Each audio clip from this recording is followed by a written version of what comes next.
சில தலைவர்கள் வரலாற்றில் இடம் பிடிப்பார்கள். ஆனால் சிலர் தாம் தலைவராகி தமக்கான வரலாற்றை படைப்பார்கள். உலக அரசியலின் திசையை மாற்றிய ஒருவர். ஈரானின் இஸ்லாமிய புரட்சியின் சின்னம். மதத்தையும் அரசியலையும் ஒன்றிணைத்த தலைமை சிந்தனையாளர். ஒரு தலைமுறையின் நம்பிக்கையும் அதே தலைமுறையின் சர்ச்சைக்குரியவராகவும் வாழ்ந்தவர் அல் கமைனி. ஈரானில் வடகிழக்கு நகரமான மசாட்டில் அல் கமைனி 1939 ஆண்டில் 8 குழந்தைகள் அடங்கிய குடும்பத்தில் இரண்டாவதாக பிறந்தார். இவருடைய தந்தை ஈரானில் ஆதிக்கம் செலுத்தும் இஸ்லாமிய சியா பிரிவைச் சேர்ந்த நடுத்தர தகுதியை கொண்ட ஒரு மதகுருவாக இருந்தார். அல் கமைனி வளரும் பருவத்தில் கல்வியை விட குரானை அதிகளவில் படித்தார். தன்னுடைய 11வது வயதில் மதகுருவாக தகுதி பெற்றார்.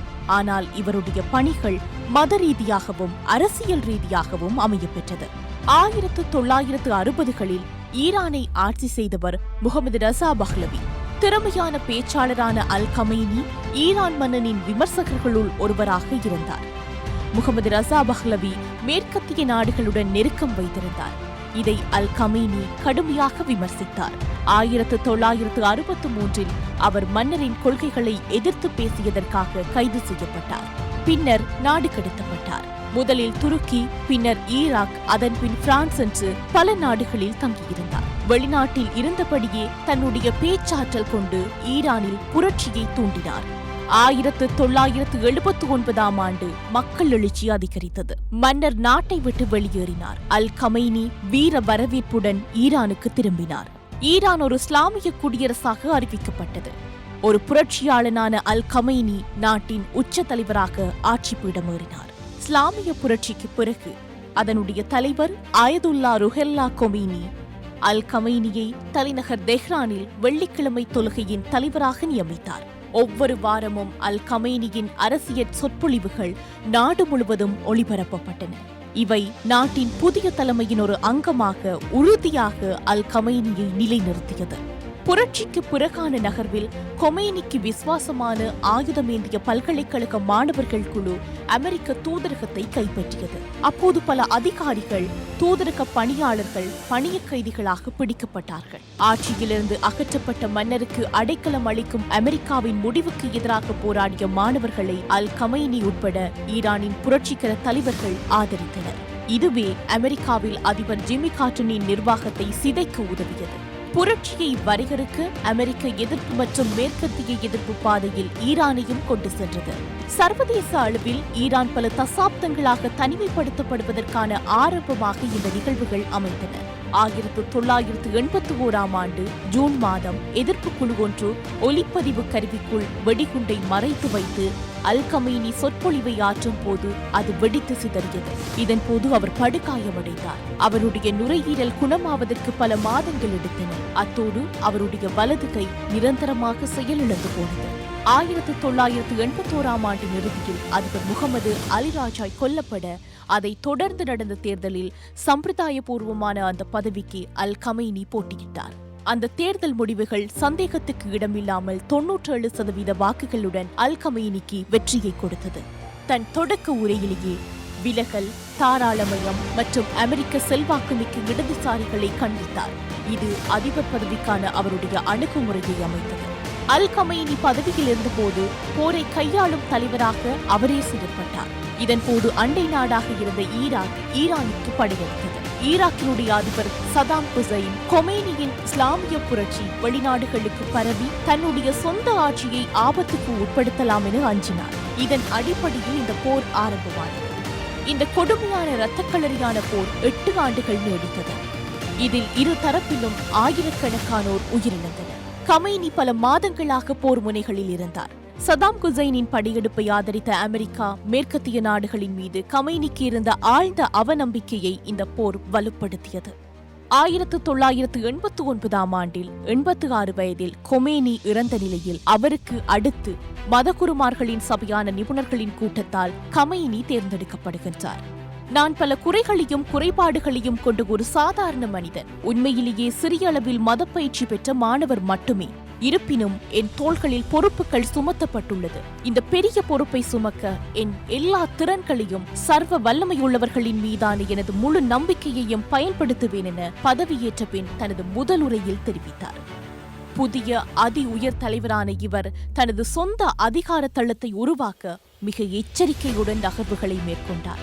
ஆனால் அடுத்த 30 ஆண்டுகளில் கமெய்னி ஈரானிய ஸ்தாபனத்தின் ஒவ்வொரு மட்டத்திலும் நாடாளுமன்றம், நீதித்துறை, காவல்துறை, ஊடகங்கள், மதகுருமார் உட்பட விசுவாசிகளின் வலைப்பின்னல்களையே உருவாக்கினார். கமெய்னி மிக அரிதாகவே வெளிநாடுகளுக்கு பயணம் செய்தார். மத்திய தெஹ்ரானில் உள்ள ஒரு வளாகத்தில் தனது மனைவி, 6 குழந்தைகள், பேர குழந்தைகளுடன் அழகான ஒரு வாழ்க்கையை வாழ்ந்தார். இவரது ஆட்சி காலத்தில் உள்நாட்டில் இடம்பெற்ற போராட்டங்கள் முடக்கப்பட்டன. 1999ஆம் ஆண்டில் மாணவர் போராட்டங்கள் ஒரு ஆபத்தான தருணமாக இருந்தது. ஆனாலும் அவை அடக்கப்பட்டன. ஒரு தசாப்தம் கடந்த அதிபர் தேர்தலில் மோசடி நடந்ததாக கூறப்படுவதற்கு எதிரான ஒரு கிளர்ச்சியில் ஆர்ப்பாட்டக்காரர்கள் மீது பெப்பர் ஸ்ப்ரே தெளிக்கப்பட்டு தாக்கப்பட்டனர். அத்தோடு சுட்டும் கொல்லப்பட்டனர். 2019ஆம் ஆண்டில் எரிபொருள் விலை திடீரென உயர்ந்து வீதிகளில் போராட்டம் வெடித்தது. சட்டவிரோத பேரணிகளை தடுக்க கமெய்னி இணைய வசதிகளை காலவரையறையின்றி முடக்கினார். பெண்களின் கல்விக்கு தனது முன்னோடி விதித்த தடைகளை நீக்கினாலும் கமெய்னி பாலின சமத்துவத்தில் நம்பிக்கையற்றவராகவே இருந்தார். ஹிஜாப் அணிவதற்கு எதிராக பிரச்சாரம் செய்த பெண்கள் கைது செய்யப்பட்டு சித்திரவதை செய்யப்பட்டு தனிமை சிறையில் அடைக்கப்பட்டார்கள். அவர்களை ஆதரித்தவர்களும் குறிவைக்கப்பட்டனர். மனித உரிமை வழக்கறிஞர் ஒருவருக்கு 38 ஆண்டுகள் சிறை தண்டனையும் 148 சவுக்கடிகளும் விதிக்கப்பட்டது. 2022ஆம் ஆண்டில் ஹிஜாபை சரியாக அணிய தவறியதாக குற்றம் சாட்டப்பட்டு 22 வயது மாசா அமேனி என்ற பெண் ஒருவர் போலீஸ் காவலில் இறந்ததை அடுத்து இஸ்லாமிய புரட்சிக்கு மிகப்பெரிய ஒரு சவால் ஏற்பட்டது. அவரது மரணத்தை தொடர்ந்து நடந்த போராட்டங்களின் போது 550க்கும் மேற்பட்டோர் கொல்லப்பட்டதாகவும் 20,000 பேர் பாதுகாப்பு படையால் கைது செய்யப்பட்டதாகவும் மனித உரிமை குழுக்கள் தெரிவித்தன. கமெய்னி ஒரு தனிமைப்படுத்தப்பட்ட நாட்டை வழிநடத்துகின்றார் என்ற குற்றச்சாட்டு வெளிநாடுகளில் முன்வைக்கப்பட்டது. அணு ஆயுதங்கள் மிகவும் சர்ச்சைக்குரிய பிரச்சனையாக இருந்தது. கமெய்னி ஆட்சியில் ஈரான் ரகசியமாக அணு ஆயுத திறனை உருவாக்க முயன்றதாக இஸ்ரேலும் மேற்கத்திய நாடுகளும் நம்ப ஆரம்பித்தது. உலக வல்லரசுகள் விதித்த தடைகள் ஒரு காலத்தில் உலகின் மிகப்பெரிய எண்ணெய் ஏற்றுமதியாளர்களில் ஒன்றாக இருந்த ஒரு நாட்டை வறுமையில் தள்ள உதவியது. மேலும் அதிகரித்த வேலையின்மை பரவலான அதிருப்திக்கு வழிவகுத்தது. 2015ஆம் ஆண்டு பொருளாதார தடைகள் மீது தளர்வுகளை அளிப்பதற்கு ஈடாக ஈரானின் அணுசக்தி நடவடிக்கைகளுக்கு வரம்புகளை விதித்த அணுசக்தி ஒப்பந்தத்தை கமெய்னி எதிர்க்கவில்லை. ஆனால் அமெரிக்கா நீண்ட காலத்திற்கு அதை நிலைநிறுத்தும் என்பதில் அவர் சந்தேகம் தெரிவித்தார். 2018ஆம் ஆண்டில் ட்ரம்ப் அணுசக்தி ஒப்பந்தத்தை கைவிட்டு ஈரான் மீது மீண்டும் தடைகளை விதித்து வேறு ஒப்பந்தத்துக்கு பேச்சுவார்த்தை நடத்தும்படி கட்டாயப்படுத்தினார். 2 ஆண்டுகளுக்கு பிறகு கமெய்னிக்கு நெருக்கமான புரட்சிகர காவல் படை ஜெனரல் ஹாசெம் சுலைமானியை ஈராக்கில் கொல்ல ட்ரம்ப் உத்தரவிட்டார். இதற்கு பழிவாங்க ரஷ்யா மற்றும் சீனாவுடன் மிகவும் நெருக்கமாக இணைந்தார் கமெய்னி. 2025ஆம் ஆண்டு ஜூன் மாதத்தில் இஸ்ரேலிய படைகள் ஈரானின் அணுசக்தி திட்டம், பாலிஸ்டிக் ஏவுகணை ஆயுத கிடங்கு மற்றும் உயர் ராணுவ தளங்களை குறிவைத்து தாக்கிய போது அந்த நாடு இஸ்ரேலிய நகரங்களை நோக்கி ஏவுகணை தாக்குதல்களை நடத்தியது.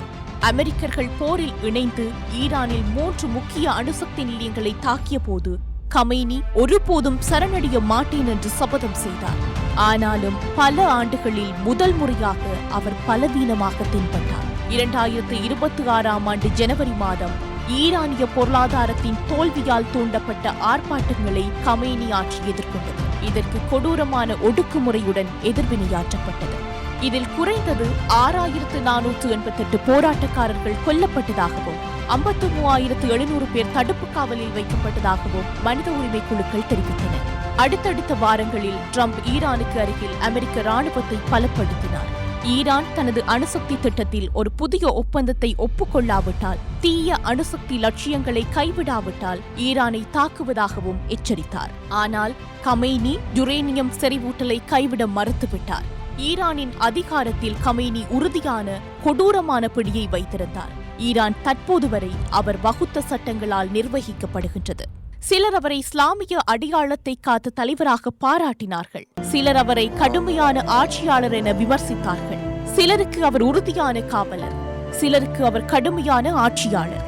ஆனால் மறுக்க முடியாத ஒன்று, அவர் ஈரானின் சமகால வரலாற்றில் அழியாத தடம் பதித்த ஒரு தலைவர். அவரது வாழ்க்கை அரசியலும் மதமும் இணையும் இடத்தில் உருவான ஒரு சக்தி வாய்ந்த அதிகாரத்தின் கதை.